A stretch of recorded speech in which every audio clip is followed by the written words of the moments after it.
All right.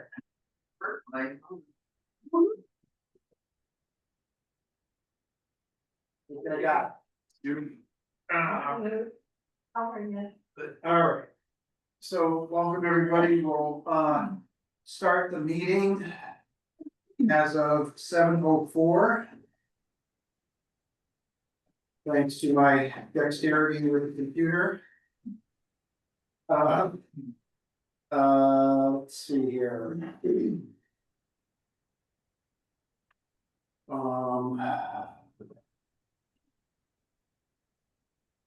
Okay. Yeah, that would be great, thank you. Okay. So call the meeting to order. Minutes of last month's meeting, any comments? Addition? There was no meeting, there was. Well, there was no meeting, that's right. Well, wait a minute. No, there was no. There was no official meeting. We had it in September, but October meeting was not. Right, so, and what did we do with the meeting minutes from?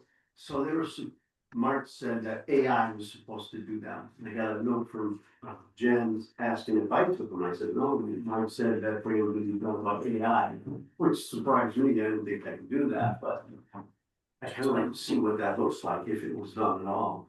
All right, well, I'm gonna do this. It's interesting. All right, I just turned it on. It's the right here. No, it was September. Oh, sorry. So those Yeah. are the September minutes, so, all right, so I turned on the AI, and let's see what happened with that. See if we can get a summary. Okay. So the minutes of the September meeting, do we have any, comments, additions, deletions?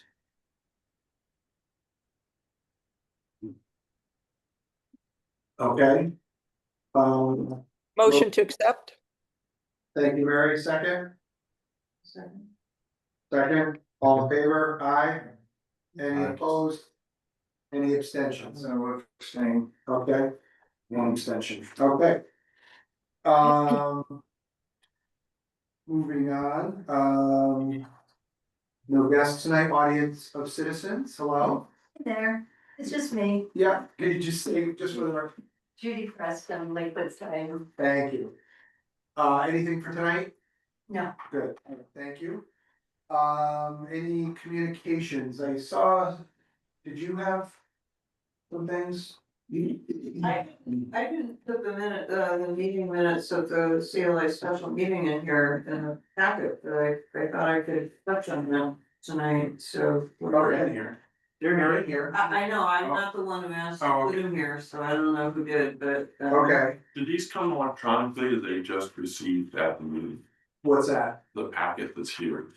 So the meeting minutes typically from the previous meeting. Yeah. And I think I forwarded them to you and then included you on the list. Yeah. So you should have those, but if there's anything else, typically we don't see it until we get it. Yeah. So Jen was copied on this, the email that I sent out with the minutes, so she might have just put them in here. I'm glad she did actually, because I was gonna speak about it. So Okay. whenever you want. I mean, I would call it communication, so Okay. let her rip. Okay, so we had a 2-year-long process to revise our certificate of incorporation and bylaws. I wanna call out in particular Henry, who did a lot of the heavy lifting and guided me after I took over as president. And what we needed to do in order to make these changes. Henry, Mary, Mark DeRosiers, and Judy, who's here, were the subcommittee that worked on this, so I want to acknowledge them. And the long and the short of it is that there were a number of changes that we made, but the one that's worthy of discussion and pointing out to you, which was a sea change for the CLA.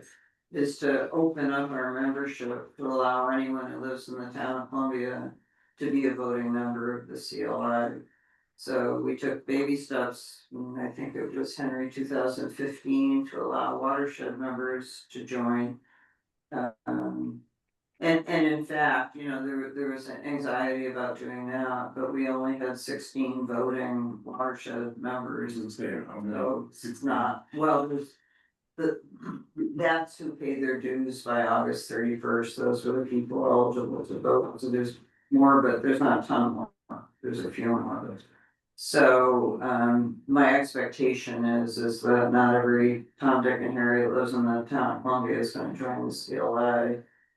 And obviously, or maybe not obviously, but I wanna state that our interest is in having those people join that care about the lake in the same way that we all do, and that support the mission of the CLA. So, we'll see how that goes. I thought, and you, if you take the time to look at the minutes, you can see how the vote went, but 84% of the people that voted were in favor of this change, which I was very, very happy about. I didn't wanna, well, I did advocate for the change, but I just wanted people to vote so we knew how they felt, so we weren't guessing. And if it didn't pass, it would be because people didn't want this change, not because they just didn't bother to vote. So 93% of the people that were eligible to vote voted, which I was very, very happy about. What were some of the basic reasons that they didn't want to be able to join? So Consensus or anything? I heard a couple of different things. One was, you know, somebody said to me, well, you know, while you and Amir, you're involved, you know, we're comfortable with it, but when you're gone and, you know, other people could take over the board. Who knows what it would end up happening to it. So a little bit of fear of the unknown. We talked about that at the board, and we don't think there's gonna be a wholesale turnover on the board, there's staggered terms to begin with, so it's not like. In 1 year, everybody's gonna leave and a whole group of new board members is gonna come on, unless there were some kind of. Cabal at an annual meeting, and you know, they tried to take it over, which I just don't see that happening.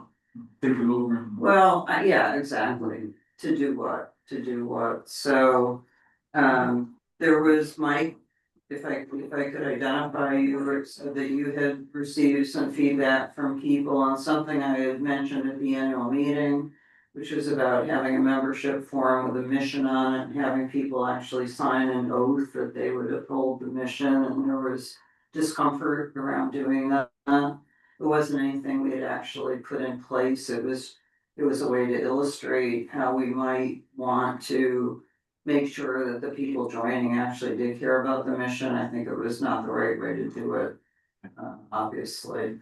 So, oh, and the other point, probably the most important point, was that the interests of lakefront members are different from everybody else's. And I say that's true and unrelated. It's true, it is true, you know, if you live on the lake, your interests are different from everybody else's, and I kinda say, so what? I mean, so what, you know, it doesn't mean that other people are, the guiding point here, I think, is that everybody lives in this town has the right to use the lake and put a boat on the lake, and that's the key. I wouldn't say they're different, they may have additional interests. Yeah, I was Well, gonna say. yes, And the goal, I would think is basically the same thing, good lake to be able to utilize, Yeah. women yeah. and other kids enjoy and them enjoy. Yeah.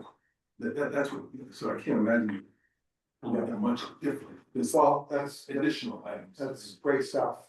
Anything else you wanna add to that? No? So, yeah, so anyway, so we're. Henry is helping us, we filed a certificate of incorporation, bylaws are in place, and we'll proceed. Nice. Yeah, thank you. Awesome, thank you. Thank you. Thanks, everybody here that voted. Sorry. Mike, Yes, one other item of communications, just to report, to have on record, if I may. About 3 weeks ago, I received an anonymous voicemail, and the report was, and we suspect it was a neighbor, the way the voicemail went. There was a dock built this summer while the lake was at full at a property, 7 Lakeview, over on the other side of the lake from Erdoney and the beach. We took it seriously. Mike Scalise was very helpful and observed that there likely may have been a third dock added to a property at 7 Lakeview. Mark Walter was apprised of this. He had Savannah Kitchen do a site visit.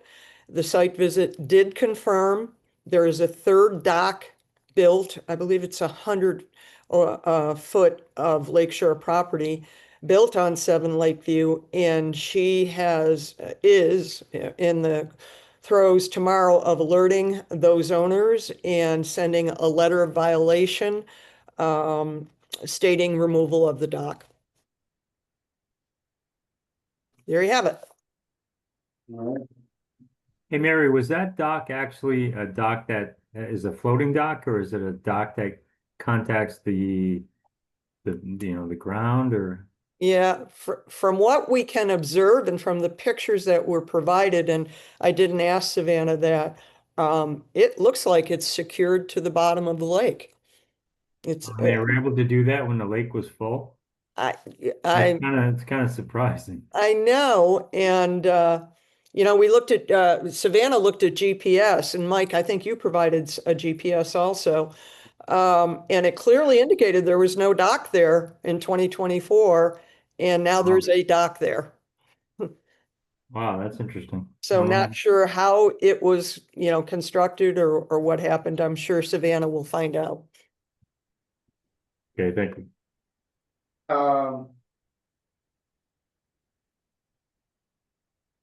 Yeah, okay. I'm just looking at I guess it was your email to Savannah, I see it, okay. Okay, so it's under review with. No, I don't have this stuff right here, but either way. Is that the house that had the boat lift, and they removed the boat lift last year? I don't know this is. Okay. So it sounds like the town's taking action on this at this point, and is there anything for us to do? It doesn't look like it. Not until we get an application. Right, yeah. Okay. Correct. Sure. Yeah. I Okay, believe Savannah's letter will indicate there has to be permitting completed. yeah. Okay. Very good. Permit review.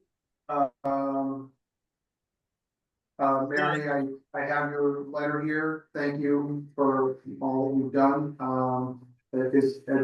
Did you want to say anything to the board, or do you want to just announce it, or? Yeah, we spoke about it in October, and this is just follow-up. Based on a lot of the lake management commitments that I have, I felt it was necessary to reduce one of them. And we have people very capable, and Michael Scalise and I kind of passed the baton yesterday in conducting some site visits.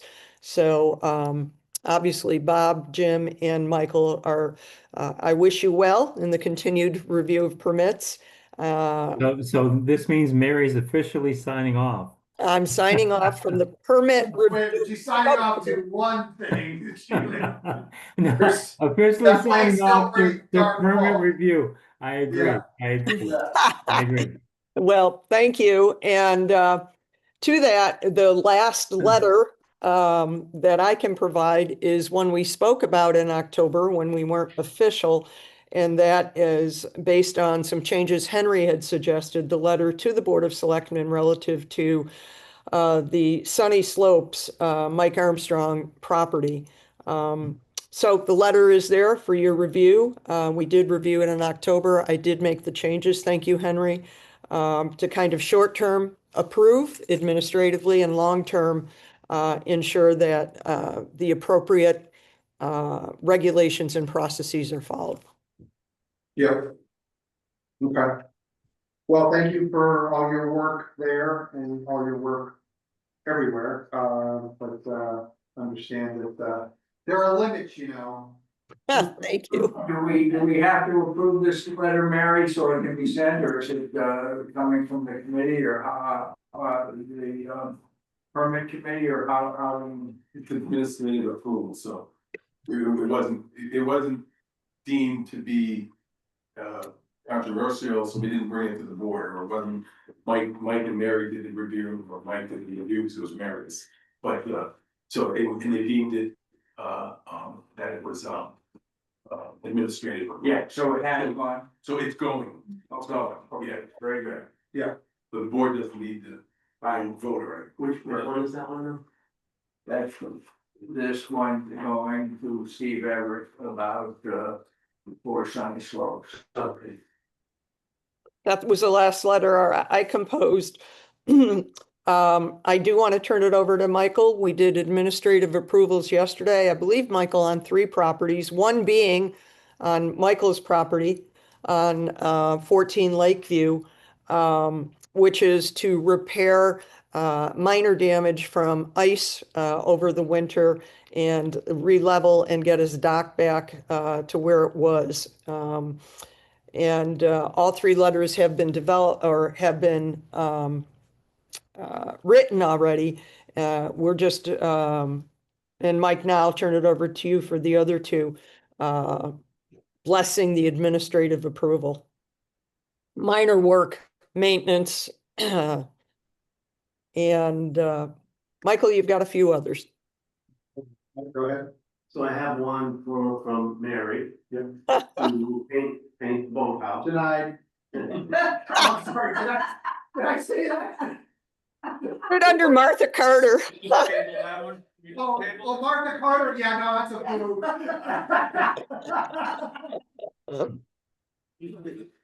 Change the name of the.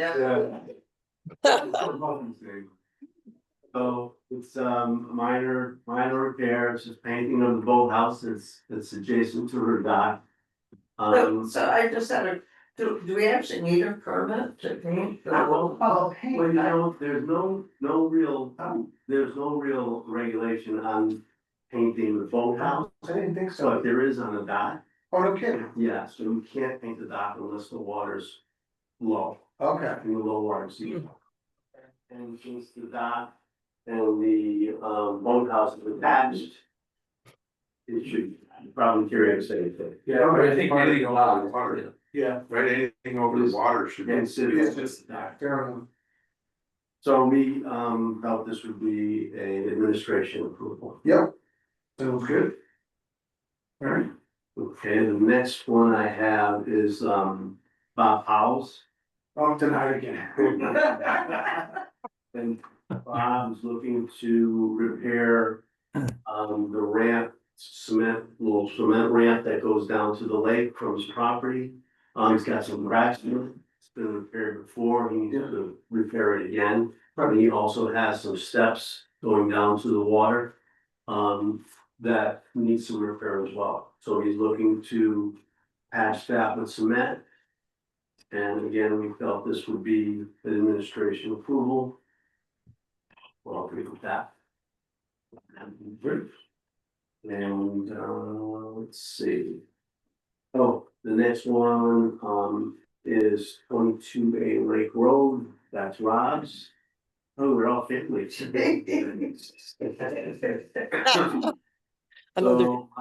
Rob is putting in a permit to for his, it's actually a jet ski lift. And it's been there for quite a while, 13 years or so, Rob. And Yeah, I think we put it in at either late 2012 or 2013. Mhm. So the property is definitely okay with size, for the boat lift, being attached to the dock, which it is. The only issue is that it's 17 feet from the neighbor's property. But I believe Right. that the neighbor is approving of all of this, Rob? Yeah, you know what? I didn't get anything in writing, but based on the fact, maybe you just can't assume, but if we need something in writing, I can definitely reach out and get that for you. Okay, no, you said that's 15 feet, no, I think it's 25 feet, but. Cause the dock needs to be I 25. think if it's a second dock, it has to be 25. I think if you have a boathouse, it's 15. Well, No, well, what Well- happened was the first I'll look dock at it. was always in the original position. The second dock was to the left. Well, actually, the second dock was there. We've always had two docks. It's just we did an LMAC review to rebuild that second dock about 5 years ago, I think. Picture there? Yeah.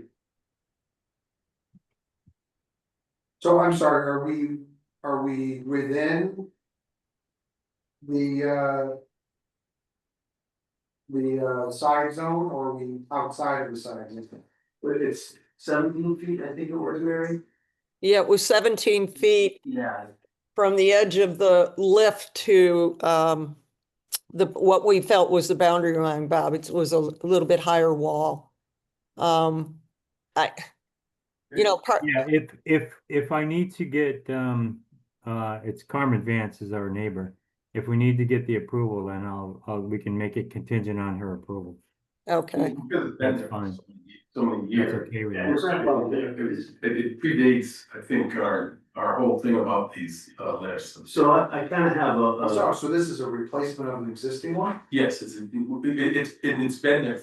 no, he's not replacing, you're not replacing this. It's been there since probably 2013. Right, Yeah, but being there without a permit doesn't give it any kind of grandfather status. Yeah.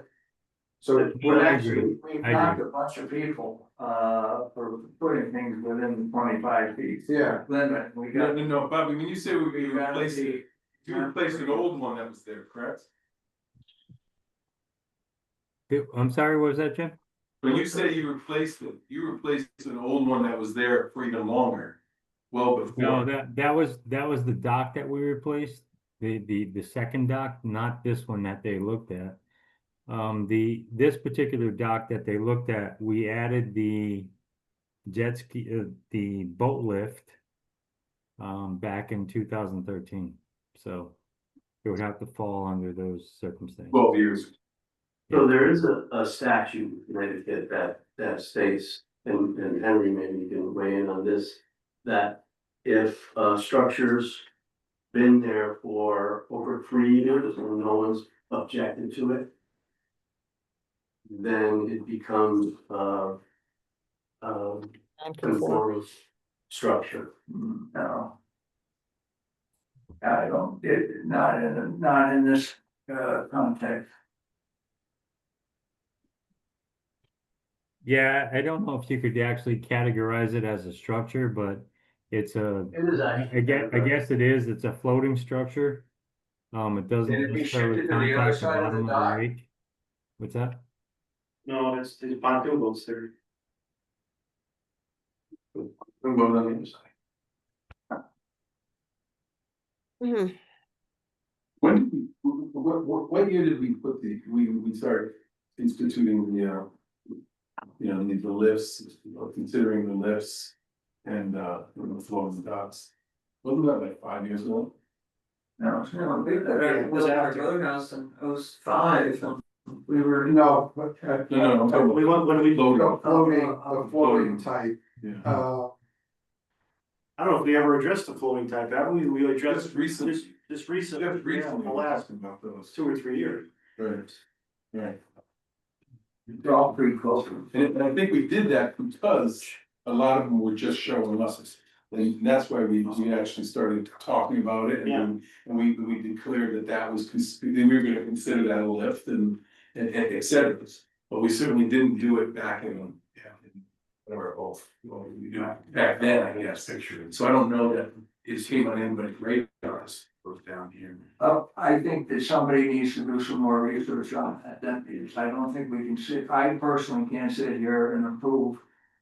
Something for our committee member as much as I would want to when we have turned it down for other people, you know, and we have people on Route 87 that we've sent bunches of letters to, and they had put in a legal doc, we made them get a permit, and we made them move the T on their dock to be further away from to preserve that 25 feet, so, you know, And I don't think anybody's asking to make it, we're in agreement, and nobody's saying we should do the only thing and not for other people, that's for you know, sure. if we can make a case. I think there's We some. just need to look it up, and that's all, and really. What about the approval from, the neighbor for that? That doesn't, neighbor approval is not, it is. It's not a defining criteria for Not approval, defined, but it does help Yeah. in the process. But if this has been denied on other similar situations, then we need to take that into consideration. A boat lift has been denied? I mean, the jet ski. Floating jet ski. People putting in floating jet ski Yeah, lifts. We've just recently denied someone. I know it was a double. That was a double. That was a double, Um, and that's why we denied, that was the one on Route 216, they put two. And we told them, move one to the other side and then one on This each side. isn't floating thing though, isn't it? Well, It's to the bottom. The dry one. It's got two posts that, are the posts attached to the dock or they just? They can do whatever, they actually got, where they can put a post down and on the ground, but they do float, so. So you gotta Would screw be, the post into the yeah. ground, that's what Mulligan's had. They can drill, yeah, they can put them on the ground or surface. Screw them in there, yeah. Yeah. But some of them got, some of them have a clamp that clamps onto the dock as well, and it's the sleeve, so they still can float. So, Yeah. so, I don't They know. They don't necessarily need to Can I- float, you know, set little. yeah, can I add just a couple things? When I put the, actually it was me that put it in for the property, is we also had a sailboat lift on the opposite dock, okay, that Mary looked at, or the team looked at. And that sailboat lift was a manual crank lift. So the sailboat would come in, the sailboat lift was completely attached to the dock. It never touched the ground. And I would actually manually crank the sailboat out of the water once it came in. Okay, so when I put the jet ski lift in back in 2013, I used that same kind of logic or assumption that this is a floating jet ski dock, which as the water level increases, the jet ski would simply sit out of the water and never touching the bottom. So that was my thought process anyways. And no one ever, made any issue about my sailboat sailboat lift. So I just assumed that back then, back in the day, that the jet ski lift would be okay. If it's not okay, and if there's an issue, let me know what the issues are now, items 1, 2, and 3, and I'll go chase them instead of dragging this on, okay? So if you have specific issues with it, 1, 2, and 3, let me know. Let's move forward. Thank you. I concur, and I think we need to look into as number one or one of the three or whatever bullet points, did this predate the guidelines? My sense is Oh, that could be too. boat lifts were rewritten in 2018 or 2020. I tried to go back and look at my drafts. And I thought that this is 13 years ago. It predated the guidelines. That's number one. Number two is the legal, is this now non-conforming and part of the Connecticut state regulation? I don't know if that is or isn't, but I think we need to look into it. That's what, and it wouldn't hurt to have Carmen Vance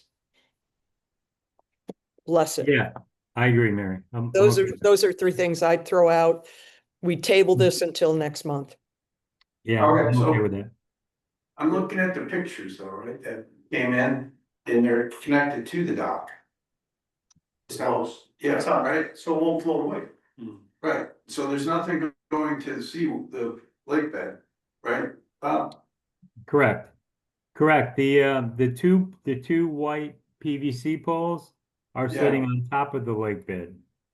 They used to be within, the design of the jet ski lift is designed to be free of the lake bed, but what happens is because of the surf, the stones in the underground, just the churn of the lake, the the lake bed will actually start burying those pipes. So, Right. Yeah, thanks. Want to echo what you said, which is, even if Carmen is fine with it, I don't believe we've said to the other people that have been putting these jet ski lifts in or whatever else they're doing that's within 25 feet of their neighbor, that an escape route is to get permission of your neighbor to be less than 25 feet away. So I think we have to be consistent. Good point. That's fair enough, but it sounds like there may be some other Yeah. mitigating Yeah, factors sure. and or solutions. And it doesn't sound like we're clear on what those are at the moment, For so I sure. guess I would leave it to, Bob, Jim, Mike, you guys We can double check. to go back and look at what are the factors and what are the solutions? Yeah. And then we can revisit it next month. And it sounds like there's no rush at this point, right? well, I think from an action perspective, if I need to go to get Carmen and my other neighbor, then that's probably an action on my part that I should take. It wouldn't hurt. Officially. Yeah. And that would definitely help the discussion next month, so I don't want to go with it without any.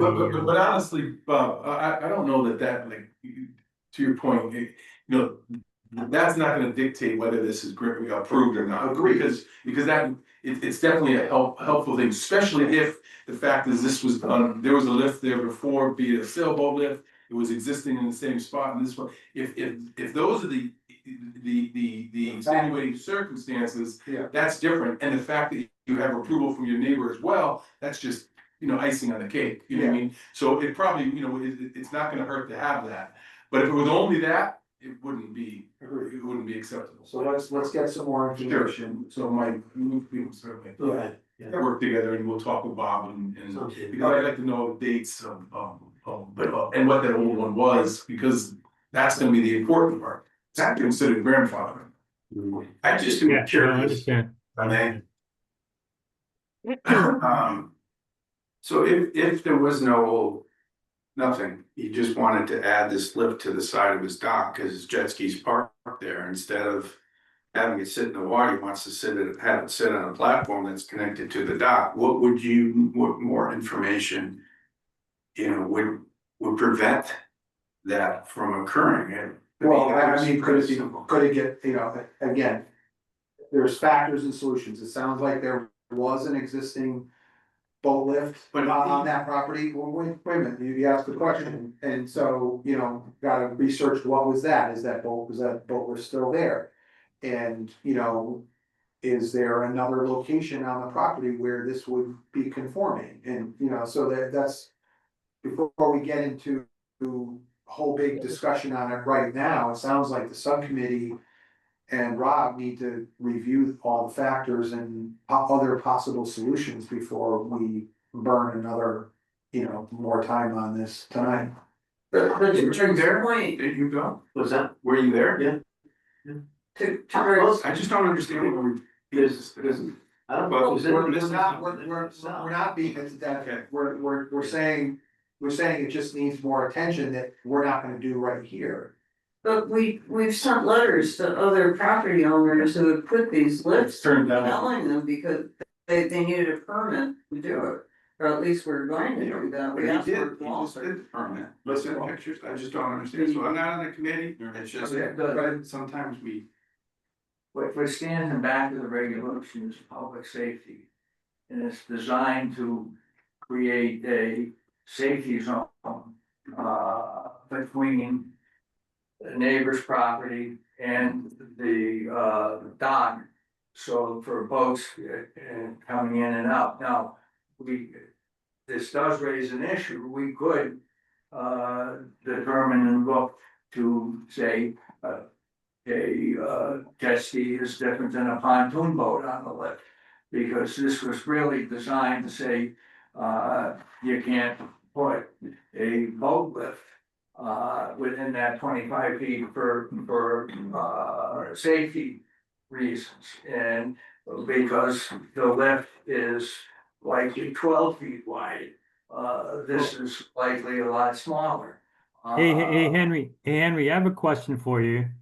If I decided to park my pontoon boat where my jet ski is and reverse them, would that be okay? There's no reason you can't park a boat on that side.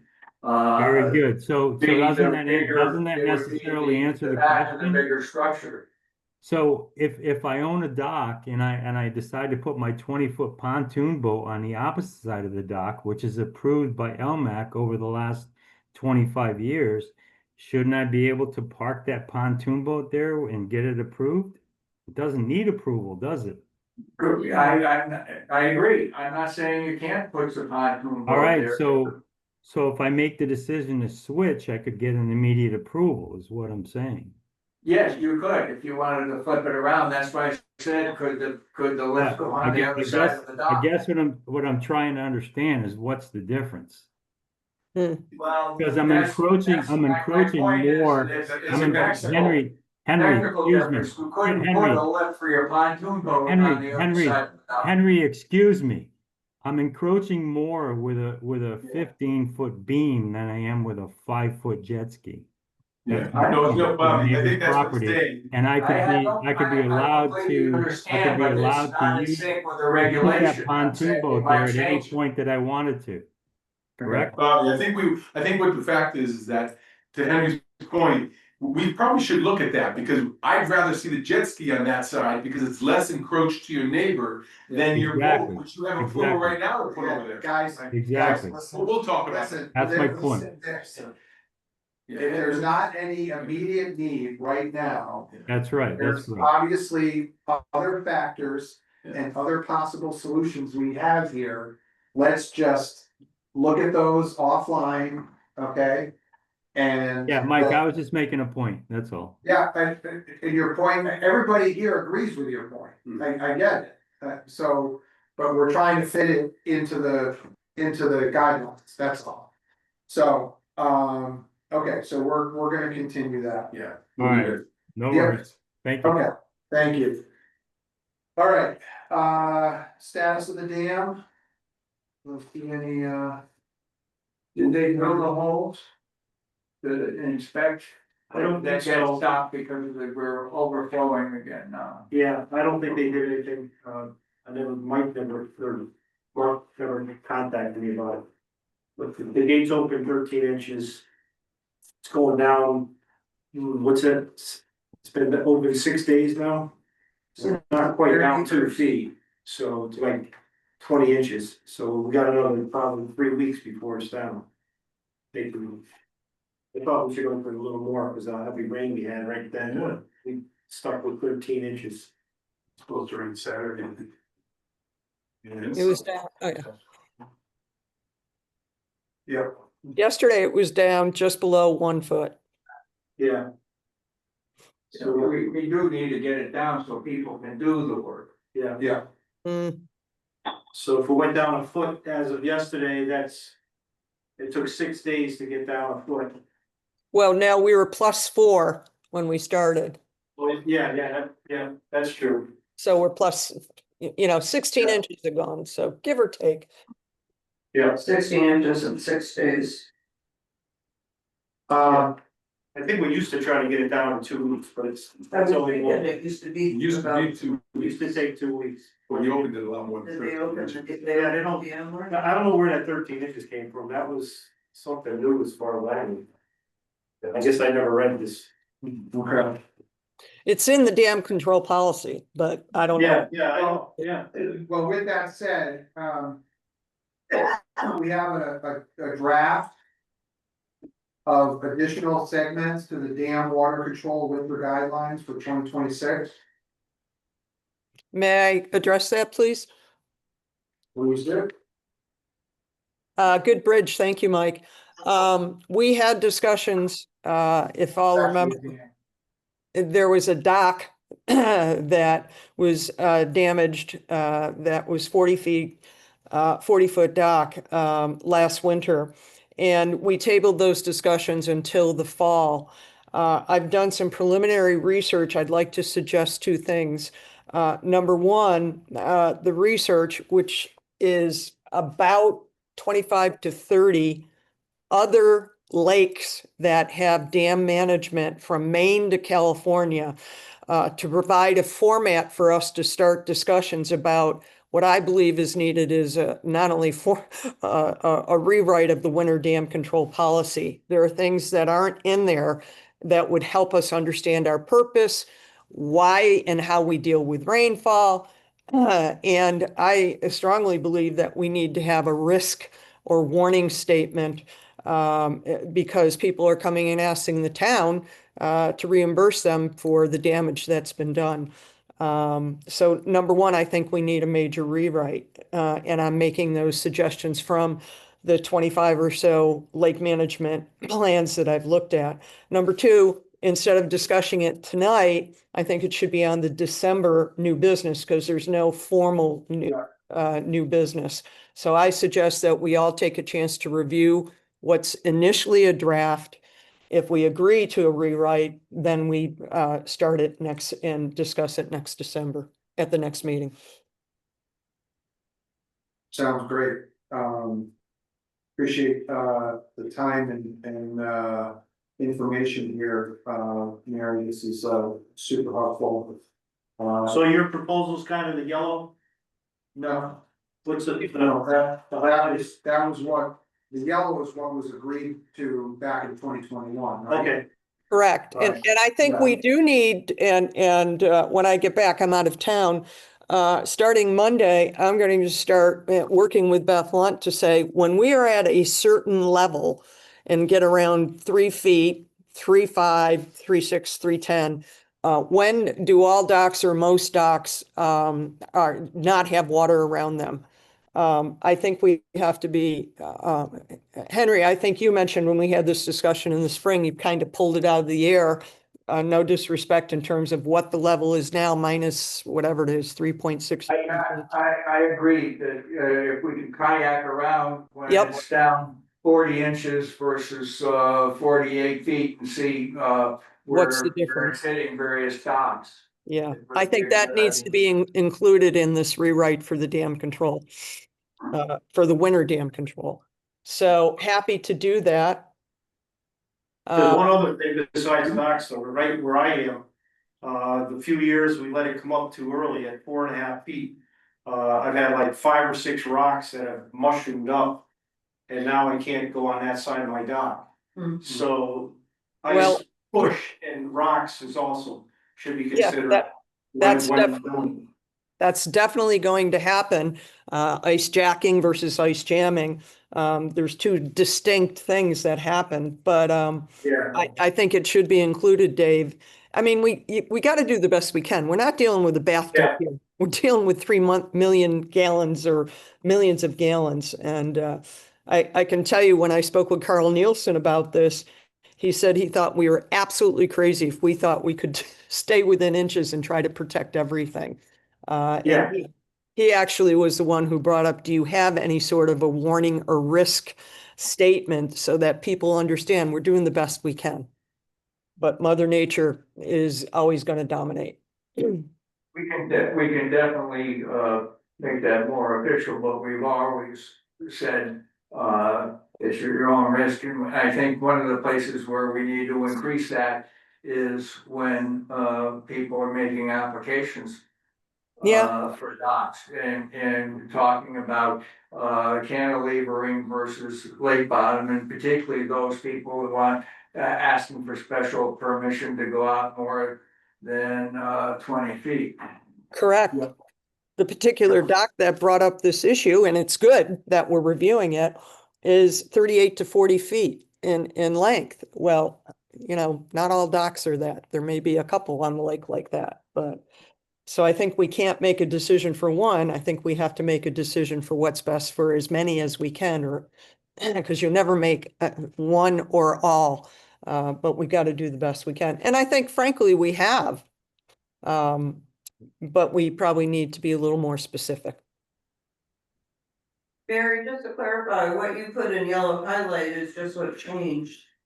Correct? Yeah, and in speaking with Jennifer Lavoie on this, those changes in 2018 or 2020, we believe were never approved by the Board of Selectmen.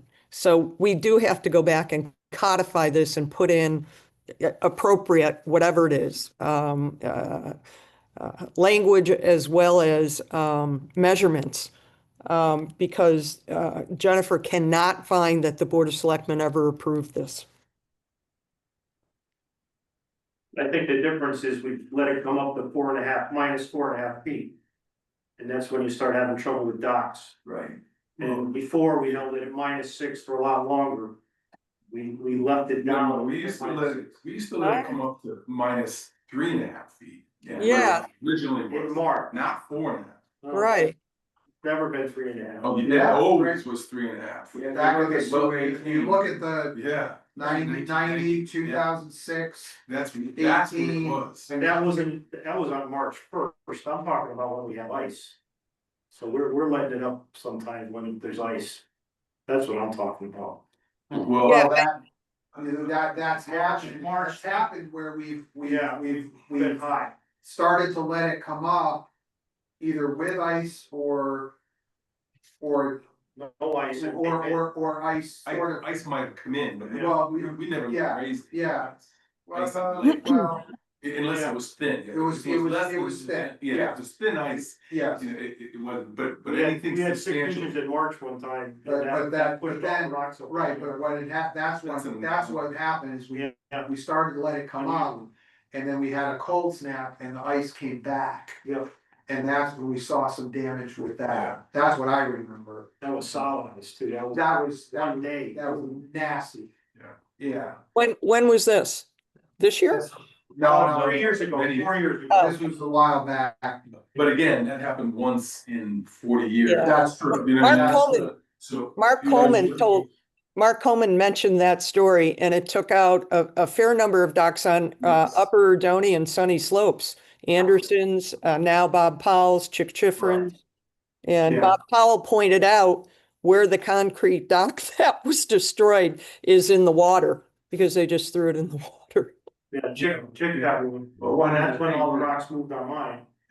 It's the roulette is also which direction the wind is blowing. Absolutely. Because, when it took Sunny Slopes, it was a northeasterly. Yeah. Most of the times, it's a westerly or southwesterly, so it's down in, David then, and you're protected by the point, Jim, but it, Right. 87, that shoreline there is where it tends to break up, and if it's warmed up enough so the crystal structure changes, it just turns into a slurry. Much, yeah. But if it's cold and there's 4 inches of ice, it's a pattern. The floating ice isn't what moved the rocks where I am. It was the expansion, if it Yeah, that, expands a quarter of an inch a night for a correct, month, that's, you got about a foot of expansion, that's enough to move anything up. that happens in January and February Right. when it's solid.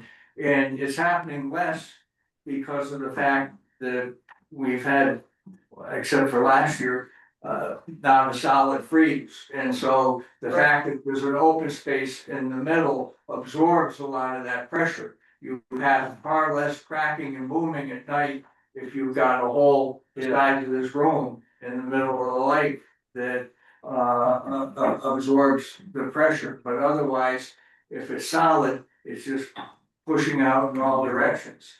You can go out in front of my property, when it gets down, about 5 feet, 5.5 feet. And there's actually a 6-inch drop off where it's pushed up the rocks and the mud to create a little rim. Yeah. So Mike, may I suggest that, because Henry's just brought up something maybe we should add in terms of managing or dealing with ice, but may I suggest we put this on new business and start next month and come back and maybe update this draft with some of the thoughts that I've just heard, and we can move forward. Mary, I'd be happy to kayak around the lake with you. I'm not sure I'll kayak. I might put on my waders and wait. Okay, yeah, when it's down enough to wait Either around the end of the dock, I got you. Yeah. I am going out to a specific dock to measure it when we get to certain area points, because of the points that were made last spring. But again, I think we can't judge everything on an N of 1. I think we've got to do what's best for all. Does anyone have an idea where the trouble spots are relative to the length of the docks? And to Henry's point, I have no idea where Henry lives, so I have no idea what he's talking about. So, do we have an idea what the longest dock is on the lake and where the risk is relative to icing Yeah. every year? Bob, it's a good question. I'm aware of 2 docks, one on Lake Road and one on Erdoney that are about 40 feet or more. Wow, that's pretty significant, yeah. It's most of the deeper. Most are not. Most are not. critical issue But is it's how the we wind. Hey, Henry, can you stop talking so I can listen to Mary, please? Actually, these 2 are the worst ones. Thank you, guys. Can you stop talking so I can listen to Mary? Yeah, hey, Dave. I think we have 2 conversations going on. Mike, can you stop talking, guys, so I can listen to Mary's response? Thank you. All right. What was that, Mary? So anyways, just to kind of, Who's talking? Dave, he's stopped now. All right, Dave, can we listen to Mary? I have a question and Mary's responding. Thank you. He finished though. He finished. Thank you. I'll text you. All right. Well, if I can't get it answered here, text me, Mary. Thank you. Yeah, and in December, we can come back and discuss this. All right. Could I suggest though that I agree with taking this up in December, but we should move expeditiously through that process so we can actually implement whatever we come up with. Yeah, Before winter is over, so Yeah. we should have a goal, I think, of trying to, in a month's time. we wanna get it to the selectmen in December or January, because January is the time we start thinking about this, particularly if we don't have a frozen lake. Agreed. You need to go to 9/6 and hold it there for a little while. And again, these got to be, in some respects, guidelines because the weather guides us. Mother Nature guides us, so. Yeah. All right, thank you, Mike. Okay, thank you. All right, moving on to the dam emergency plan. Any updates there? I think we're all set. All right, water quality. Any updates there? A little cloudy. Excuse me? It's a little cloudy when I was out on the dock, kind of a tinge to it. Not bad, but a little tinge. I think to we're it. into our turnover. I think it mixed pretty well. Yeah. With all this turbulence and wind. We got 53 degrees at the dock today. So definitely. So that's probably big. Yeah. Okey doke. All right. And fishing, I don't see nobody's fishing, except for loons, we got a couple of loons. Yeah, oh, we had a flock of black scoters. Yep, Did you see them? there was five, headed Gansers. And they're wiping out all the little fish there, sure. Yeah, Like, they come every spring and fall. Yeah. I've never seen black scoters on the lake. I was surprised to see of them. 2 loons this year, and they stayed a while, I haven't Yeah, been out there that much, but. It's sitting on the moorings. The mooring, those are the cormorants on the mooring. Oh. It's the loons they're bigger actually in black than the white spot. There's 2 of them for At least will sound. at least about 3 weeks. But I haven't seen them, I haven't been out to see them. Really. okay. Access, safety and regulations.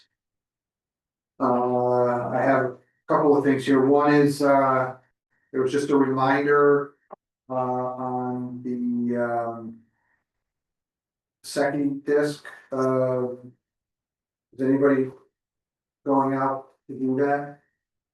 Right now? Isn't that's being done by our consultants? Okay. So it was just a reminder about wearing life jackets and filing a float plan, bringing a communication device.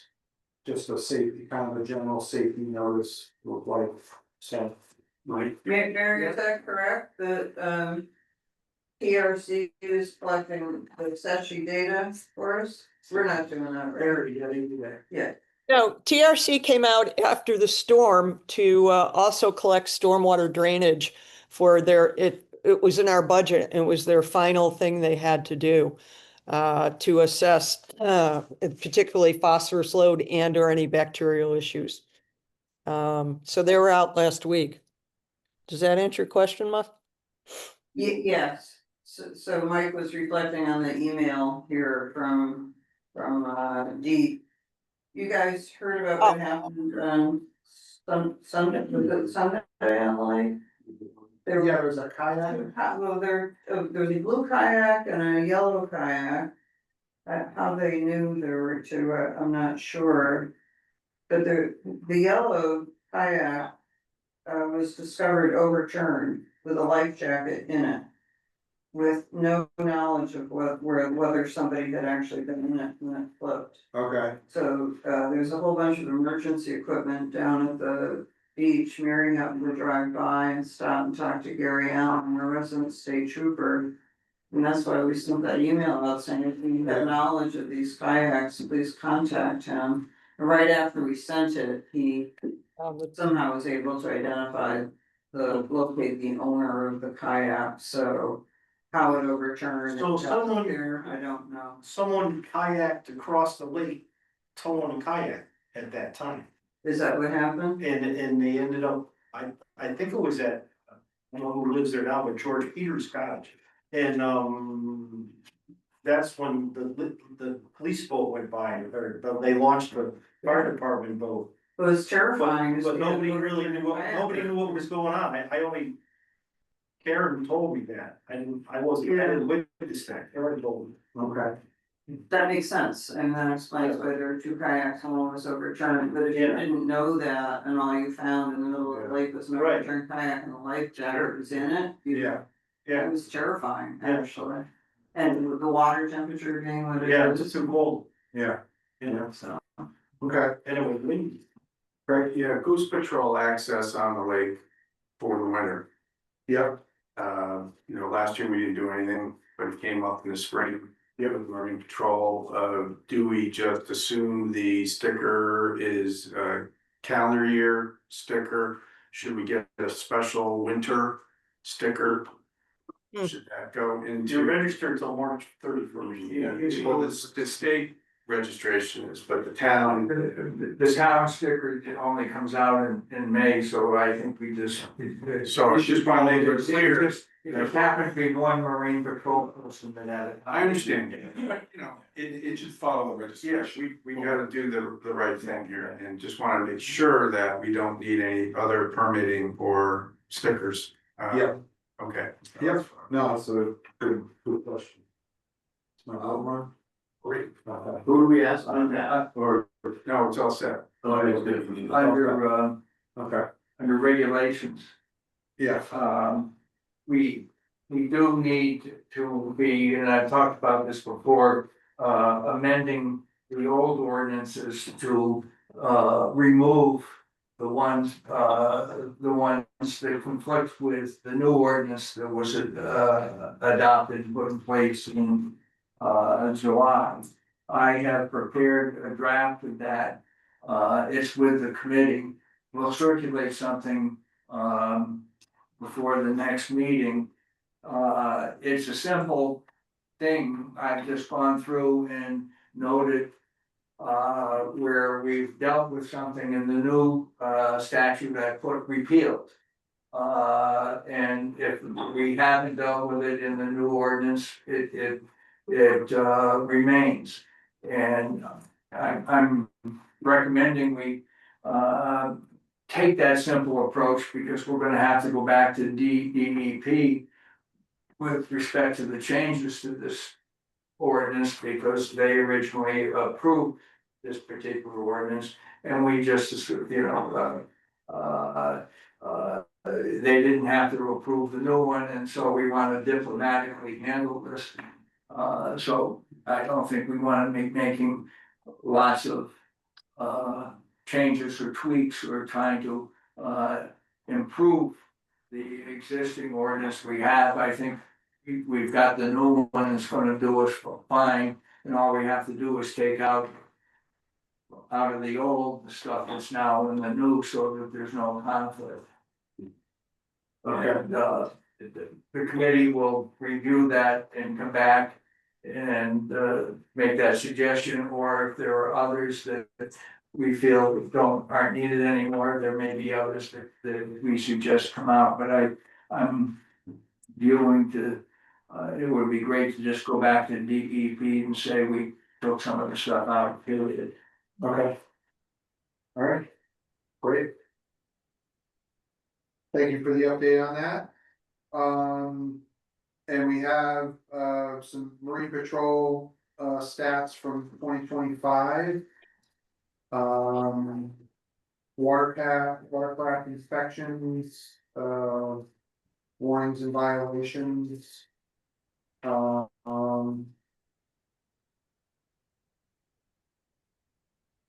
Okay, so they did, okay, so they have, August through September. The July. And then just the 2025 season, so. Any discussion on this? Seemed to be kind of quiet this year, right? Well, No, I got a couple, what? There was. Depends on who you were. I lost that page, but there was a couple of weird things they said, What's that? like. Hold on. Wildlife violation, I mean. That seems a little more explanation. Well, I think if you look at the sort of the progression of the information. It appears that as they got later in the season, the. You know. Quality of the information got better if you look at the ones, the violations that seem to define that better, so maybe they were. Developing a format that made, made it easier for people to interpret. Well, those are safety interactions. Well, So, all right, any other comments? Okay. Moving on. Watershed management plan, any updates there? So I made a motion the night that you weren't here, which was before the previous meeting, and we Yeah. tabled it because you weren't here. Okay, So we should talk about it now and Okay. decide, is this something we wanna proceed with? And the motion is actually, if you look at the end of the September minutes, the motion was there, which in essence was not to take on the update of the watershed management plan simply with an LMAC, but to basically reconstitute the task force that was originally, or something akin to the task force that was originally constituted to develop the watershed management plan when it was written in 1998. That was led by the chair of LMAC, and it involved not only LMAC, but inland wetlands, and I've identified with the current titles, the other commissions that were part of it, planning and zoning, the board of selectmen, conservation, commission, et cetera. Yeah. So after talking to Chip and, Mary and I met with Chip and, who had led that, the original task force, it seemed to be a sensible way to go forward. To partner basically with the other interested parties. Yeah. On this exercise. Okay. Henry? I've given quite a bit of thought to this since and I respect Chip Schiffman quite a bit for what he did and so forth, but since then, we've been the repository of most of the learning and knowledge and reports and studies and so forth that come from this. And I'm hesitant to think we need this kind of broad task force again. I think it's important for other boards and committees to be solicited and to have input in the same fashion that we have input to the townwide plan of development and so forth, but I think it's wise for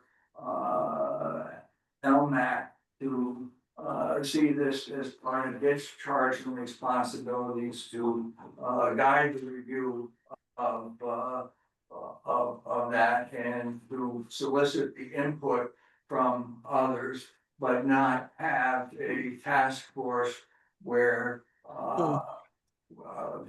our expertise and the information we have is diluted. No, I think we need some key members and we should discuss what those key members are. Example, wetlands. I'm in looking at the 1998 plan, there may need to be a total rewrite of some sections, if not all sections. As Carl Nielsen explained to us, the technology 30 years ago had an emphasis on not only nutrient allocation, which Henry reminded me, but on septic systems. That emphasis has now changed with the technology to stormwater drainage is almost 90 or more % of our issue. And therefore, we should be, I think, including perhaps wetlands, public works, and gaining their insights and their buy-ins that, pie in the sky, brainstorm and let's figure out what we can do in areas that are now much different in terms of adding potential diminishing of our water quality. It's no longer septic systems. It is a watershed, and we are a watershed. So my ilk is that we need to go beyond LMAC. Maybe a small. I'm not suggesting we not include those people in terms of asking for their input and reaction and so forth. But I'm not seeing it as something where we need to create a task force where the decision makers have equal weight from different organizations. I think it's our job to collect the information, evaluate it, go back to them and ask for more input, ask for their reaction and so forth, but to formulate what gets eventually referred to the selectmen for action. And so I'm not saying that we shouldn't do that, but I'm saying we shouldn't abdicate responsibility for managing and directing the process. So Hey, Henry, I think it's in the wording. I think we're near or close to the same page. I think LMAC has always been the advice to and the recommendations to the Board of Selectmen. And in this major project, I think LMAC has to facilitate input from all and yet still make the advice and the recommendations. Is that kind of, it's a win, or we're both saying the same thing. It's how we We work. may well be, it's just a matter that I don't see the watershed management plan being voted on by a task force. I see it being voted on by LMAC. By a subcommittee. I agree. Not even a subcommittee. But worked on by a subcommittee. That easily didn't involve other. Well, can I ask you, can I ask Significant. a question? I need to ask a question. I ahead. built a house in the watershed area in 2016, and I had a very strict nutrient allocation worksheet and plan that I had to abide by for the town of Columbia. Mhm. One of which was all of my drains from my home had to go into a separate beehive, if you will, Yep. all collecting, in a certain area off of my house underground to eliminate any potential acid rain infiltration. And I had to put a swale in my property because I butt up against the public beach. To about 4 feet deep, 4 feet wide, and to eliminate any potential acid rain runoff that would went into the lake. My question is, do we have any metrics or data that says this is actually working to improve the quality of the lake versus the runoff from normal drainage of the 16 or 20 or 30 drains around the lake? And 77, 75 plus. 77. Do we have any metrics that say if we continue to do this, is there any improvement from 100 properties doing that exercise to make the lake better? Or is it a non-starter? That's part of the point of doing this exercise, Bob, is to answer that question, because one of the main features of that plan was this requirement, if you live in the watershed, to do nutrient allocation. And we've already been asked by planning and zoning at one of our meetings, what has that done? How do you know that's been effective? Is it necessary? I don't think anyone can sit around this table and say it's improved unless you're gonna assume there's no metric data that says we are getting a benefit from it. Yeah, indirectly there Indirectly. is.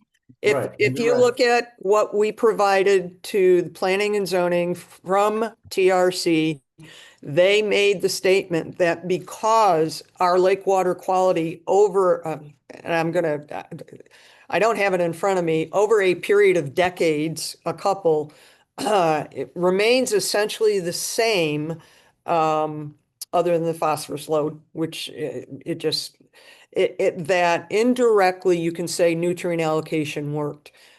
We did ask Savannah Kitchen if there's any way, and I don't think I have that response yet from her. So there are indirect statements from TRC saying it's likely nutrient allocation is working.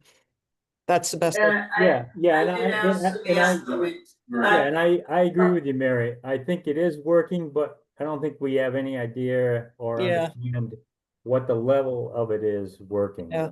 And there's Or- another issue to that. Yeah, Everybody who conformed to the nutrient allocation, and this was pointed out to me, I'm not going to say which area, there's a neighborhood that, yeah, we all did this. We all did nutrient allocation. But who went back and checked when they increased their lawn and decreased their woods or trees or whatever? So there are right, issues. agree. Yeah.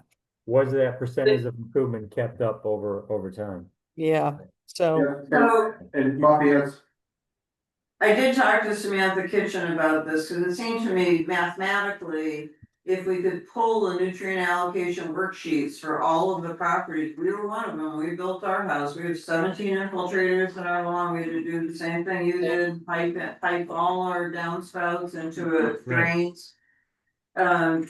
You, in principle, could calculate very easily what the phosphorus load would have been without the nutrient allocation and do the math.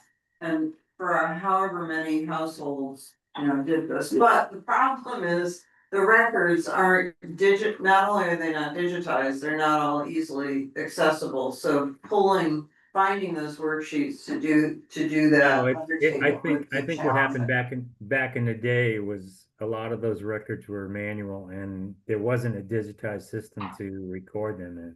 So it's very difficult to find the data. Yeah, I anyway, agree. I agree. I think it does, Bob, underscore why it's time to go back and look at the plan and assess.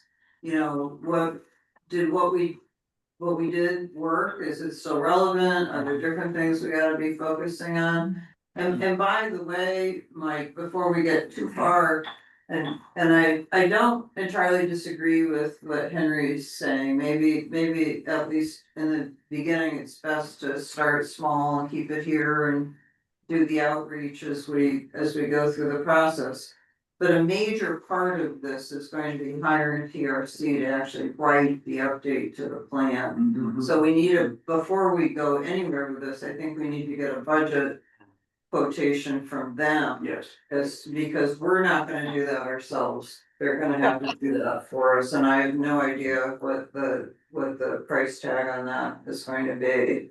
So I think. That's a great point, thank you. Yeah. And Mary, since you kind of have or you are a liaison to TRC, could you ask them, please, just as a kind of a general range of budget, what they would Yes. think that. Already have, based on our October discussion, I sent them an email. He wanted to see the 1998-2000 plan before he committed, and it could be a twofold commitment. Commitment number one is on an hourly basis, to help us and support when we come to things such as stormwater drains or, wanting to integrate all the data. And then number two, and I don't have set figures on either yet, is the actual writing, the actual putting together. That's 100 plus page plan, the 2000, but I gotta tell you, 23 pages are the real meat of it, and the rest is addendums and stuff. Yeah. So I think we can, hopefully. It's the work behind it, though, it's not the actual writing. Yeah. Yeah, no, I agree. But they have that. They've done some of that analysis for us already for the plan of conservation and development. So, hopefully it's a cut and paste in some areas. Thank you.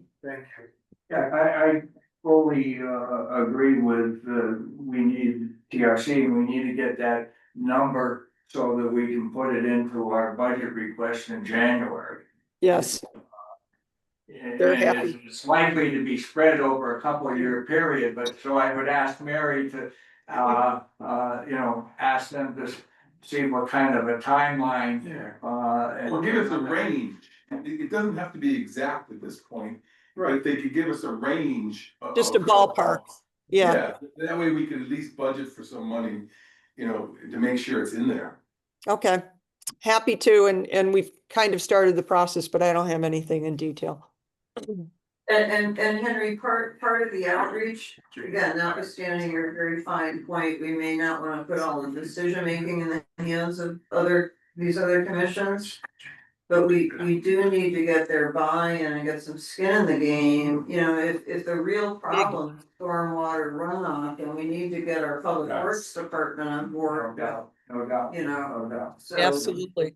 that, I think that's gonna be critical. Essentially, I've been trying to like raise my hand quietly, Oh, I'm sorry. and no, that's okay. You need to be It's more like a- obnoxious. Eventually, it gets nice anyway, but it's just yeah, but I guess I was thinking about your comments, Henry, and are we looking with the original composition of the task force? Was that for the expertise that they brought to the report or for the buy-in that we were receiving in? Right, so there's a, okay.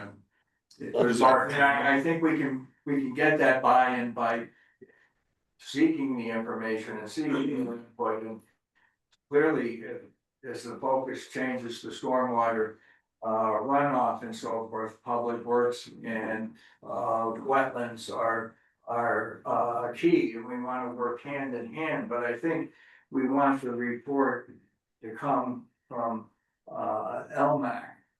Sure. And have it be what we're putting our blessing on to go to the selectmen rather than saying we're handing it off to a special task force as if we didn't exist, because we came out of, LMAC was evolved out of that watershed management plan, out of that task force. And so I do think we shouldn't advocate. It's almost like a LMAC plus, right? So you're Yes. saying you're chairing it by, or the proposal was that the chair of LMAC lead it. We're among it, and then you're adding a few representatives from other key. Well, I don't even know if we need to add the representatives as much as we need to ask them. They're just asking To come in and meet with us, the Yeah. same way we meet with zoning That's just- on the plan. That's just different from the 98, when the original composition of It it. is different. Big different, because back in 98, there was no alpha. Right, that's what I did, that's the Right. piece I didn't And understand. I Okay, didn't know that. that's good. There was a Easy 98. came from the- Oh, yeah, that was, excuse me, you're right, there wasn't LMAX. LMAX Yes, yes, there was no. It wasn't as evolved as it was. Yeah, it was, do it all over the space. You were going. No, I didn't start going until 2000. Yeah, so. And I wasn't a 5 years until, before that. until 2005, so I'm coming up on 20 years of actually on board. But I went from 2000 to 2025. I went to meetings go on. Yeah. What is it? I was an audience of citizens for 5 years. I was an audience for Fine, 10 years. Okay, we'll let him on. Fine, right away. Won't go away. So what are we doing? Okay, all right, guys. Guys, let's reel it in here. So I think let's get started with understanding a budget. And then I'd like people to think about if you're interested in this, we can form a subcommittee. If you'd like to do that, let me know, and we can get that going, but let's start with the budget first. Yeah, I did get a couple of volunteers, I think. Did you sign up? I didn't bring my notes tonight, I have it at home. I threw my name in. Yeah. Okay, so who, And Frank. Frank. Frank, No, it's, you get credit, though. all right, so. Okay, not my, not my.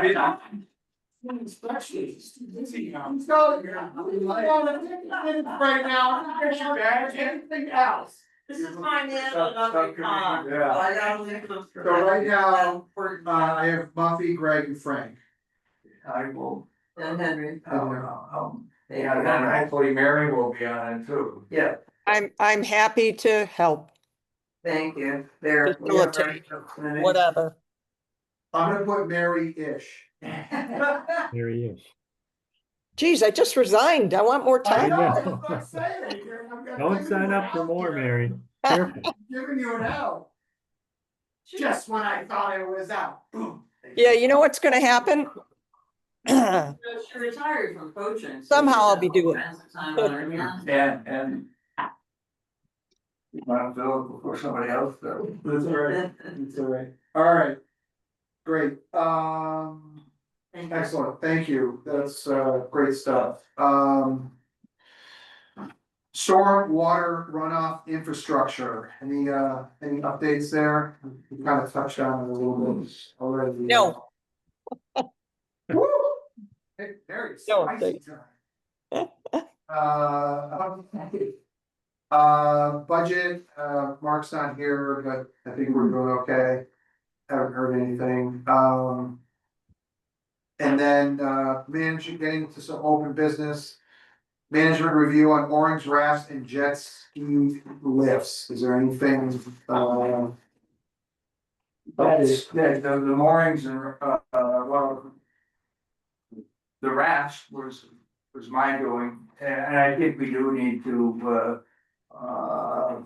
look at, that because we haven't been really focused or paying attention on these things, and we may need a subcommittee to decide, whether we're gonna look to enforce the raft regulations, because, and rafts have changed. Well, hey, Henry, I beg to disagree with you. Isn't this an enforcement issue? We have regulations on rafts and moorings. Are we not enforcing them or are we enforcing them? well, that's, I think that's the point. Do is we need that- a subcommittee to do that? I don't think so. Well, it's just addressing the issue of who in fact is enforcing it. Well, okay, that's fine. Well, let's decide right now. Who needs to enforce these rules? Wetland. Your And then- wetlands agent Okay, so we're or your good. marine patrol. I Let's mean, document it in the minutes and move forward. Next agenda item. Someone complains and then the selectmen Well, notify and the- it's not gonna take care of it. The point is that We don't need a Nobody's subcommittee doing to decide anything. who this needs to be.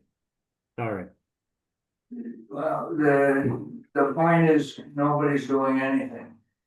Well, then it's an and- enforcement issue. and- Henry. and It's not so- a subcommittee. You don't need a subcommittee to Sure. kick ideas around. Just get it done.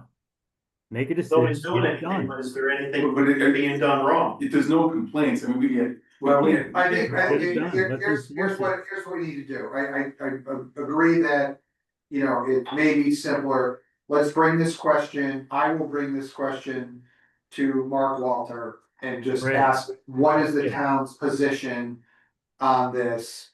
And as far as enforcement goes. And Thank you. let's just start, let's start there. Thank Okay. you. Let's move on. Very good. Well, no, let's not move on. I've had this on the agenda for months and I wanna have my say. Sorry, Bob. Henry, we just agreed. We just agreed. do have Do we change need to taking vote on place. this? Do we need to vote on this? Let's vote on this. Wait a minute, this is. Rob, we've got, I'm with you. Go ahead. Henry wants to go. We, when we redid the regulations, we continued to cover rafts the same way we did. And granted, there's an enforcement issue on raft. We also, And what have we done about it? Nothing. items because of the Nothing, fact Henry. that time we Nothing. had people having big blow up type things. Now we have, floating foam pads that are, quite large. Are they rafts? They're not really inflatable. If they're rafts, then before you put one out and leave it out there, Well, that that was what we discussed. If there was left out there, it would be considered a raft, but a lot of times they pull them in, they roll them up, you know what I mean? Some We don't people say do, so. some people don't. Right, if they leave them out there, that would be an enforcement issue where Road Patrol, or whoever else would have to go out and say, look, at your platform has been out there for 3 days, you need to get a permit, or remove it and take it in and out every night. But so. Well, but I'm thinking that we should take a position to say that those things are either to be treated as an inflatable or a raft, depending on how long they're. I thought we did though. We've already done this. We've done it for an inflatable where you have put air into it. We haven't done it for a floating. No, so we did. They're floating mats. Well, they're floating mats, but it's really the same thing. I mean, I don't know that they're interpreted as anything different, but But the difference is, I'm no, sorry. go ahead, we're gonna say the same thing. Yeah. I mean, because a lot of people will pull them in, roll them up and just sit them on the dock. And we agreed, if they do that, we have no say so in it. You know, it's only if they tie it off and leave it out there and then it's an enforcement issue. Right. I thought I talked about that. But to have an enforcement issue, you gotta have something that speaks to it, okay? And right now, we have a regulation that talks about inflatables and it talks about floating rafts, okay? It's just the same thing as we had with the problem with houseboats and other things. If it's vague, people are gonna say it's not there. And all I'm trying to say is that we should make it clear that these floating foam pads either have to come under the category of a raft or have to come under the category of an inflatable and have that in our minutes. So that as our interpretation of the regulations, so that the selectmen can also endorse that, and then there's something that's to enforce. Right now, there's nothing to enforce. Okay, so make a motion. I will make it, I will craft it and have it in December. Okay, But you know, just to make a point on that, I think if we get too specific on that, then all of a sudden, you know, there'll be something different. I mean, when we talk about a floating raft is that platform, if it stays out there. That's what we had talked about before. If it doesn't stay out there, it's not considered a floating raft. yeah, that's Yeah. not what we're talking about. No, we are, because what Henry's saying is that he wants to be specific and call out those floating rafts. Well, this day that they are. I'm sorry. Yeah, floating mast, but that's only if they stay overnight. Right, but why do you have to, wouldn't it be anything that stays out there? If you're specific to just that, they might put some other kind All of right, place up. then we can take our regulations and make them be more general, but right now, they talk about rafts and inflatable. And it's the same kind of thing, if you're trying to regulate canoes and kayaks and something, Yeah, and I hear then you. suddenly you got stand-up Yeah. paddle boards, they're neither. Yeah, no, I hear you, and I'm just saying, I think we should simplify it instead of being more specific. Because it's, you know, anything that's floating, that's out there permanently. Yeah. It should be permanent. You guys are saying the same thing at this point. The general definition is anything that's floating and left on the water for more than a couple of days. Needs to be registered. Well, I think Yeah. overnight was Yeah, the. overnight. Yeah. So, More than what we saying that is anything that's floating needs a mooring approval through LMAC. Is that what we're saying?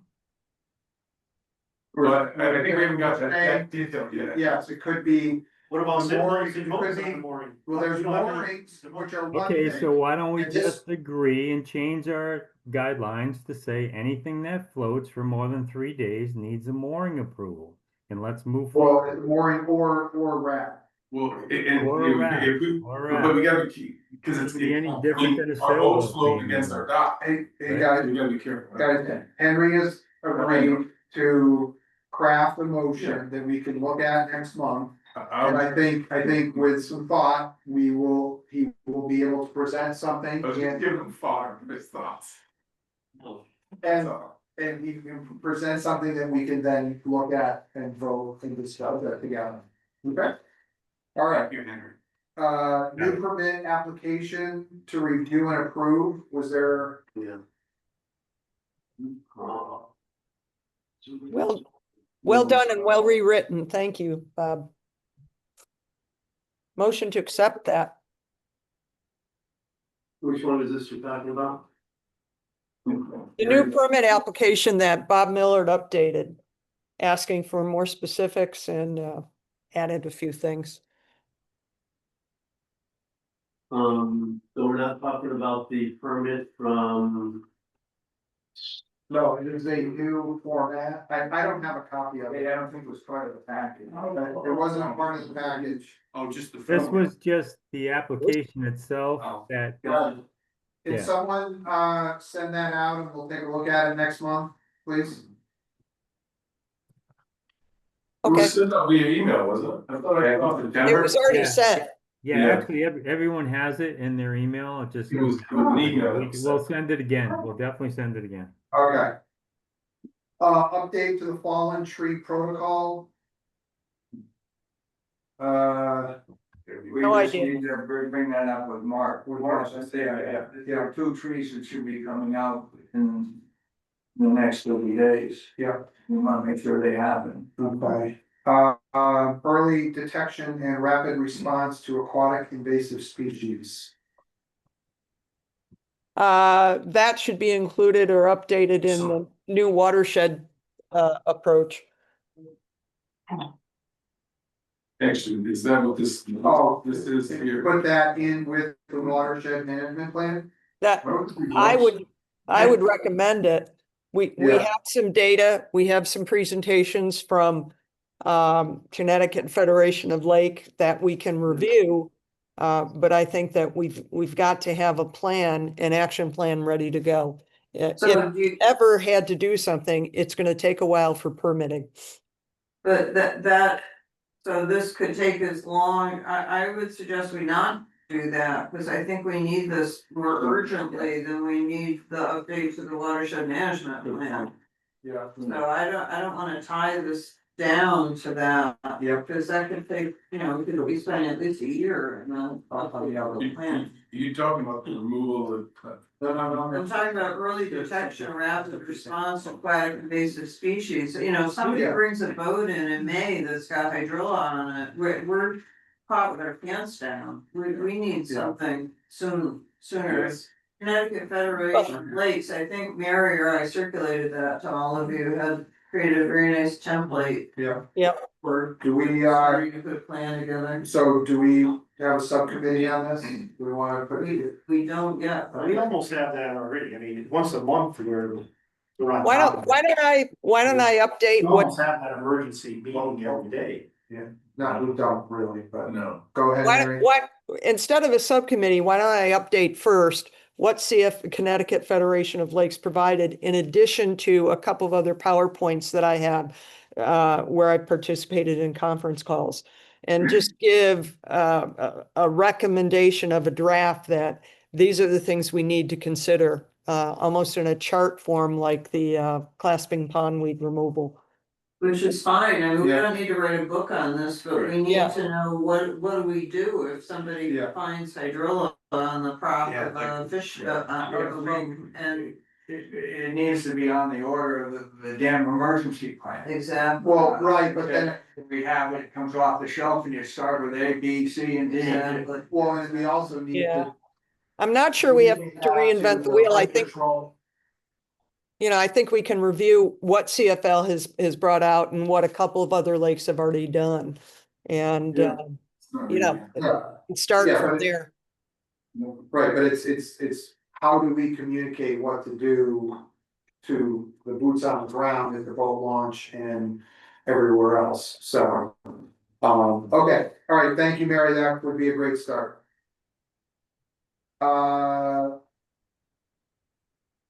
Deep water removal options.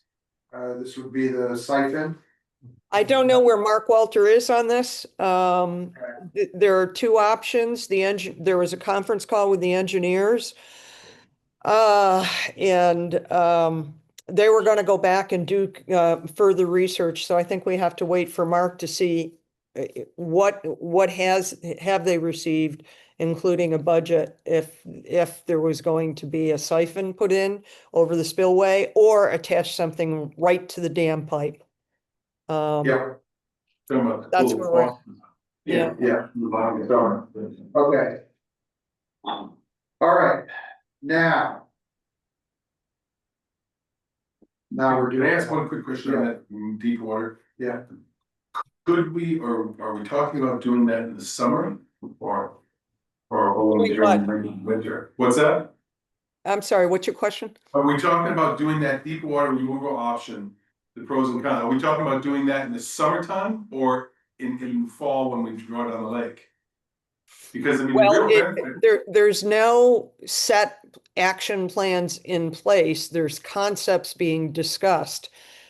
In terms of when would it be put in, if it was approved, I have Just- no idea. it just seems to me the benefit would be to do that during the summer periodically when we have high water. Because because we have a thermocline and all the garbage is at the bottom. And so it'd be a smaller pool of water, if you wanna call it that. The concept would probably be that we would open that first. That's the what I'm hoping concept. for. Yes, That's the concept. If the Okay, dam, so, yeah, so if we had a big storm coming and we knew we were gonna lower the lake, that's where we'd wanna lower it from. Because then we can kill two birds with one stone, we can lower the lake water for potential damage and get rid of some of the phosphorus that is tied down to the bottom couple feet or whatever. that's the concept. That's where Oh, we're okay, at. perfect, And the perfect. engineers are working on two. Well, I just wanted yes, to clear that up. but the siphon, well, I mean, we have low water draw from the gate. But it's, can we get it lower? It's not that low, it's only 6 feet down from the I top. understand, so the question is, can we get it, But one of the- lower? One of the designs is to extend that out further. Further, but also like a siphon, so instead of water going over the spillway from the top. You turn the siphon on and it starts pulling from the bottom instead of from the top. Perfect, Yeah. and that's That makes exactly. You follow that? I'm in, I'm with you. And the engineers are weighing the pros and cons. They're supposed to be sharing that with Mark. And Okay, somehow I got on that task force. You don't want it to disrupt the thermal line either, so. Well, right, so we gotta, it have to be managed. Summer may not be the time to do it, Yeah, but it may be the time to do it. Water, yeah. so, okay. Nuisance native plant, clasping pondweed removal options, pros and cons. Well, the chart was provided and Savannah Kitchen is asking, based on the initial pilot program that was run to rake or cut, what do you want to do next year? And the chart provides the pros and cons, and I think we have to come to a decision to advise Savannah and the Board of Selectmen if we are going to remove nuisance native plants from around people's docks. What are the options? Some of these will require permitting. So I think we have to be weary of that and discuss it. Or do we just go back to the cutting and the removal, and or benthic blankets? So, I think we really have to set some time aside to facilitate a discussion on do we want to do this? And if so, what do we want to do? And review And that. I brought this up at the last meeting, and I think, it's already late in the year, nothing's gonna be done if we need to do permitting, right? It's too late for next year to get permits to do something invasive. Excavating or some of these other ones. But we certainly should get the word out that they can be cut before July 15th, I think we said last year. You know what I mean, that could be cut around your docks, and we believe that to help the, the swimmable areas and such. Agreed. I think that information should go out this winter, so people know what to do in the fall. And then in the meantime, we can discuss if some of these other more invasive options, which is digging the bottom, scratching, dragging the bottom, excavating the bottom, what I mean, that type of stuff, if that's feasible, if we could afford it, if we could even get permits for it. But we'll have more time for that, because even if we decided today we wanted to do that, I doubt we'd get permits by the spring. Well, the 2 and 3, the What- second two have political issues involved because money's involved. Right. The number one can remain the self-help type thing, and we may easily be next year with so much of it around that we have to for the following year. Think about that, so we should start to think, have a plan. But let's get the word out so they can do a temporary fix for next summer around their docks or swim areas. I mean, at least what we would suggest that they do if they feel they have an issue, and then we can work on a more permanent solution. Jim, that's exactly what Savannah's looking for. Do you want another program that will be rolled out sooner, because this came out very late, that we can educate people as to who, what, when, where? And though Savannah is saying from a wetlands perspective, as last year, it would require permitting locally only. So I think if the LMAC agrees, then we should have a motion to say we should set into place, working with Savannah, a policy with permitting, including permitting that allows for the removal of native plants. And again, I caution us, any permit we go to with deep, they will question why we're removing native plants and likely not permit it. Let's just do cutting and So do we harvesting. want a motion to work with Savannah to put together a program for, as Henry says, self-help? Yeah, So is that, did I just hear him? yeah, that's a motion, or I'll do what Mary said. I'll Thank do the you. motion with Mary's words.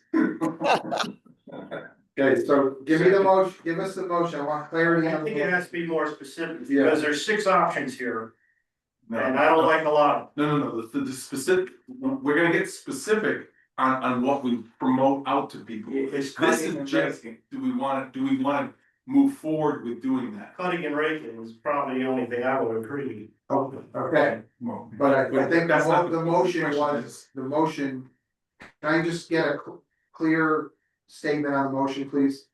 You wanna repeat yourself, Mary? You said it so eloquently. I would propose a motion that LMAC work with the inland wetlands agent to develop a program that would allow lakefront users the ability to rake or cut clasping pondweed when approved by the wetlands agent. From the swim area, from their swim areas, or it could be the beach too, the beach might run one. Yeah, let's talk, say, the lakefront owners or the town, you know, Yes. we would want the Okay. town to get a permit Yeah. as well. I We accept that amendment. Go. Cut and remove. Yeah, Yes. correct, gotta remove, right, right. Yeah. Yeah, well, again, this is just to work on the No, program. but this is the motion, Yeah, no, yeah. Right. Yeah, fair enough, cut and remove. fair enough. Okay, so any further discussion on the motion? Okay, all in favor? Aye. Why, do we need a second? Any opposed? Any I'll opposed? second the motion. Oh, I'm sorry, we got a second, thank you, thank you. Any opposed, any abstentions? So moved. Thank you, Mary. Question before. Okay, we move on. I'll alert Savannah, because we're working on some other wetlands issues. And I am a liaison to wetlands since I'm both on both committees. Yeah. Before we move on to question here, we should prepare to be looking for information if we have to get more serious another year. Is there a way to investigate how other lakes have financed hydro raking or the suction harvesting? Because it seems to me a question of whether it's a town expense or a private landowner expense. But however you look at the expense, it ought to be coordinated for economy of scale. You don't need, if it's gonna be private landowner, you don't need somebody hydro raking down here for an acre and somebody up here doing 2 acres by suction harvesting or whatever. It still need to have some coordination, but we should get some kind of thought as to how lakes find. Because that's more of a phase 2, Yeah, I think what I heard was Let's kind keep of a that phase thought. 1, but you're right. and. I'm just saying we gotta be looking ahead, so we can't wait for this time next year to decide that. Right, so hopefully, not next year, but the year after, we're doing something more. if- Right, so we need to start looking for that information, that's all I'm saying. Yeah. You're talking more of a scale. I believe we can expand on the information on anything on that chart. My only caution would be, there isn't a property owner other than the town who owns the lake bed. I would not want any hint of a private property owner paying for something that exists in the lake and on the lake bed. That, to me, is a big no-no in terms of future if we ever had invasive species and or other issues. Just my 2 I cents. agree, but that's why I think we gotta start steering the issue. I concur. I think we just started, so that's. Studying and steering. Yeah, Yeah. that's Yeah, what- I mean, you can expand on that chart. I can tell you that diver suctioning per acre is pretty expensive. And there was a lake who did it, and I will find it and get that data to you, but it was a significant amount of money in the six figures on a per Yeah. acre basis. So I was like, oh my The God. 4,000 to 14,000 per acre, right here. Yep, Yeah, okay, Well, I mean, but, yeah, I think we're good. yeah, we can talk more, Yes. because we have an advantage here. Most lakes go down 2 feet, we go down 6 feet. You know what I mean? You know, we could jump into it early fall and clear a hell of a lot of the bad areas without it getting wet. You know what I mean? Very few of the lakes have that advantage. Yeah, but Jimmy, not everyone, not everyone, Too. Yeah. Is this a 7 feet? You're going to 7 feet or something. Right now it is, yeah. Okay, We'll go to but 7 Jimmy, feet. Jimmy, not everyone's of age to do that, exactly what you're saying. yeah, Not everyone's of age. yeah. And you Oh, know, let's solve that problem. You mean old Let's come back, let's see what I they can come, do it. they come back with, and we can review it in December. We have 6 minutes. Okay. LMAC duties and responsibilities, thank you for putting this together, That is from 2018. Carl Yeah. Foster initiated it. Henry and I built on it, and I just collated everything we had from 2018 and 2020. I Great. think it's very timely because we're all going to be asked to, do we want to step up and come back to LMAC? So I Yeah. think it's timely that we agree that this should be our mission and our charter. Yeah. Well, you know, 5 minutes of 9, unfortunately, I don't think we're gonna have time to go through all this. What I would ask is that everybody take a look at this and, you know, check in with yourselves and what's on this, and if you see opportunities, you know, for improvement, or even greater alignment, great, and then we can, I think, vote to accept this or some version of it next month. Everybody good with that? Good. Okay, You do this. great. Not yet. Not yet. Approving the yearly schedule, are we all set? With the schedule for next year, did we put one together? No, Did we put it again? I don't think so. I didn't. We gotta look around Christmas and stuff. Yeah, What are we talking about? the yearly schedule. for, Wednesdays. Wednesdays for next month, so, or next year. So what we'll do is, we'll just take a look at the calendar. If we see any Wednesday conflicts with holidays, we'll just need to highlight those and shift the meeting, but. They're gonna wanna set the schedule, you know, before, the new year. someone's asked us about this, she sent a message out on the 10. Wednesday, December 3rd. Yeah, So it may have been done already, Mike, okay, I know she was just worried about. January 7th. Yeah, we looked at it, and Phyllis, I thought, Yeah. We worked for us. alright, I currently have. Is there anybody who has not filled this, application out? I don't think I have. filled out what?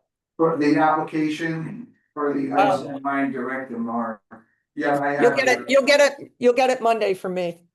I'll get it Monday. That's what I'm Alright. working on. So does anybody need a blank, application? I sent them out electronically as well. Yeah, I sent one. I wanted to time. Well, I see yours here, so yeah. There yours. Okay. Great, thank you very much. Wasn't sure if you need a letter of application officially. No, thanks. Cool, thank you.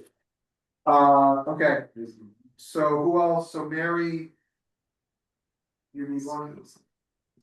With the, alright, Okay, yeah, was anybody else need one of these? No, okay. When do we find out if we'll approve? I'll let you know if I get approved. Or down. Oh, not. Or not. Otherwise, I said if I get approved. Okay, I think that's it. Anything else to add to the agenda for next month? Oh. Carl Nielsen's annual report from TRC. Do we want it in December? We seem to have a heavy calendar or agenda for next December. Yeah, we are, I think. Should we full. suggest January? Yeah, I think that would be Yeah. better. Do we budget dollars we wanna spend in December, maybe? Yeah. Say again, Muffy? Well, What was no, it's a fiscal year, so it doesn't matter. That. Yeah. June to June, yeah. Yeah, fiscal years offset from the calendar, so. And what Uh, no, so yeah, January? Yes, Okay, because I think we really need to set time aside. I think that he can be very helpful with the watershed management planning by Yeah. making recommendations in his annual report in the budget that we already yeah, paid for. So okay. I think we really need some time. The only other Alright. thing is, Muffy, I'm surprised you haven't asked Greg Stryker to join the CLA and get a baseball cap. Now that he can. He was, he's already a member, he was a community supporter, so. Oh, well, now he's a full-fledged. Yeah. Alright, For the. Nice. I Yeah, have an extra one. yeah, Got any hats on? Lake and beach use articles 1 through 5. Those are the ones we're gonna have to amend, Roman 1 through 5. What? And I'm proposing we amend them by this deleting stuff that we've dealt with in Article 6, which is the new one.